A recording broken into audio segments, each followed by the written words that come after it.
അപ്പൊ നമ്മൾ എന്താ ചെയ്യാ? ഞാൻ ഒരാൾ എന്നോട് ചോദിച്ചു, എളുപ്പത്തിൽ കുറെ സന്ദേശം സാറിന് പറയാൻ പറ്റുമോ? അപ്പൊ ഞാൻ വളരെ എളുപ്പത്തിൽ ധൃതിയുണ്ടെന്നാ പറഞ്ഞത്. ഞാൻ ആർക്ക് പറഞ്ഞു കൊടുക്കാനാ?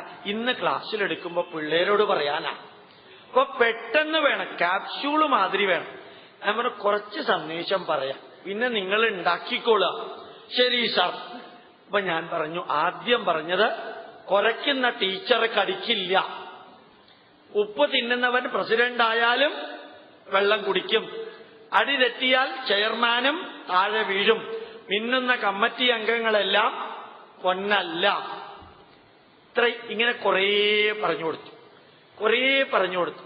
അപ്പൊ അദ്ദേഹത്തിന് മനസ്സിലായി, ഇനി പേടിക്കണ്ട സാറേ, 100 പഴഞ്ചൊല്ല് എനിക്കറിയാം, ഞാൻ ഇത് ചേർത്ത് പറഞ്ഞോളാം ക്ലാസ്സിൽ. ഇത് സന്ദേശാണിത്, ഇത് കഥയല്ല, ഇത് അനുഭവമല്ല, ചെറിയ സന്ദേശം അല്ലേ? ഉപ്പ് തിന്നുന്നവൻ വെള്ളം കുടിക്കുന്നേ നമ്മൾ പറഞ്ഞിട്ടുള്ളൂ, കേട്ടിട്ടുള്ളൂ.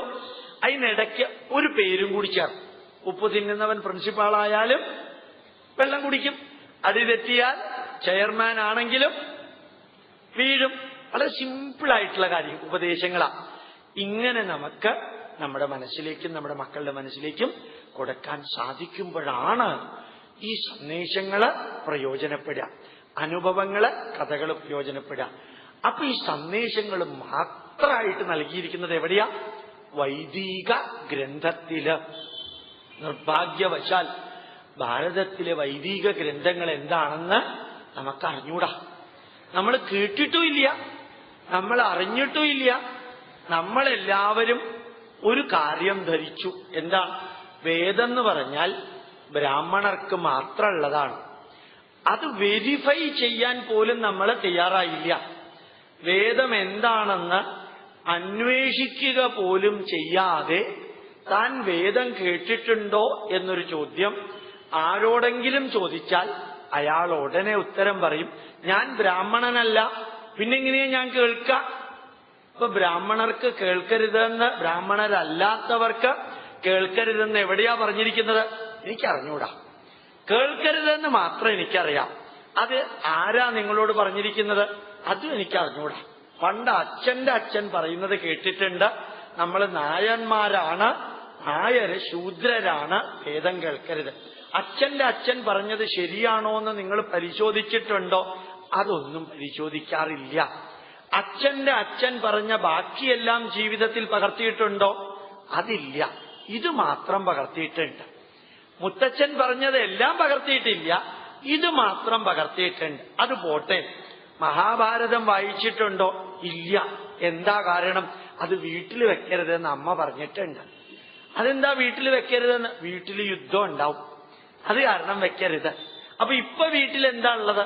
അല്ല സാറേ, ഇപ്പൊ തന്നെ വീട്ടിൽ യുദ്ധമാണുള്ളത്, ഇനി അതും കൂടി വന്ന് വേറെ യുദ്ധം വേണ്ട. ഈ മഹാഭാരതം വീട്ടിൽ വെക്കാൻ പാടില്ല എങ്കിൽ പിന്നെ എന്തിനാ അത് വേദവ്യാസൻ എഴുതിയത്? അതൊന്നും എനിക്ക് അറിഞ്ഞൂടാ സാർ. വെക്കരുതെന്ന് മാത്രം അറിയാം. അതെന്താ വെക്കരുതെന്നറിയുന്നത്? അതില് ജ്യേഷ്ഠാനുജന്മാരുടെ കുടുംബാംഗങ്ങൾ തമ്മിൽ യുദ്ധം ഉള്ളത് കൊണ്ട് നമ്മുടെ വീട്ടിലും യുദ്ധം ഉണ്ടാവും. അപ്പൊ യുദ്ധമുള്ള ഗ്രന്ഥം വെക്കണ്ടെന്ന അമ്മ പറഞ്ഞത്. അപ്പൊ രാമായണത്തിൽ യുദ്ധമില്ലേ? രാമായണത്തിൽ രാമനും രാവണനും തമ്മിൽ യുദ്ധം ഉണ്ടല്ലോ.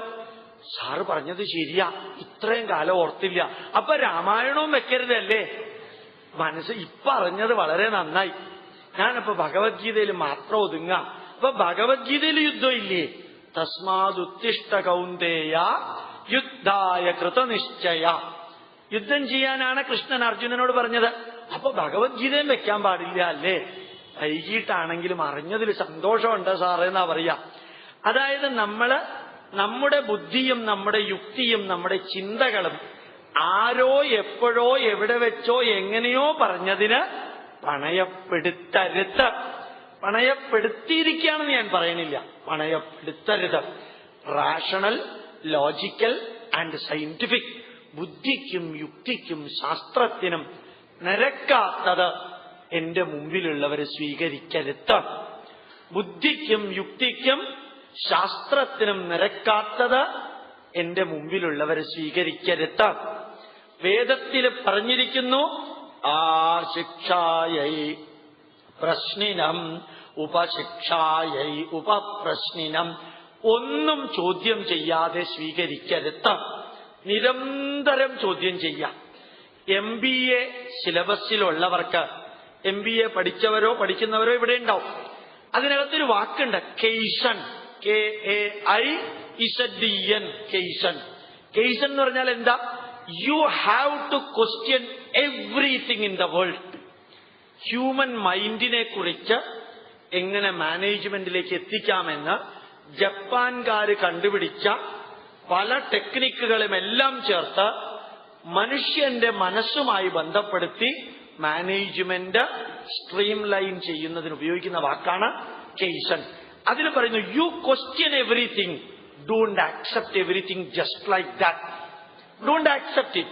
ആ ക്വസ്റ്റ്യനിങ് ഡിസ്ട്രക്റ്റീവ് ക്വസ്റ്റ്യൻ ആവരുത്, കൺസ്ട്രക്റ്റീവ് ക്വസ്റ്റ്യൻ ആവണം. നിഷേധിക്കാനുള്ള ക്വസ്റ്റ്യൻ അല്ല, അറിയാനുള്ള ക്വസ്റ്റ്യൻ ആവണം. അറിഞ്ഞ് തെറ്റുണ്ടെങ്കിൽ തിരുത്താനും, ബാക്കി അറിഞ്ഞ് അഡീഷൻ, ഡെലീഷൻ, മോഡിഫിക്കേഷൻ, കറക്ഷൻ വരുത്താനുള്ള ക്വസ്റ്റ്യനിങ് ആവണം.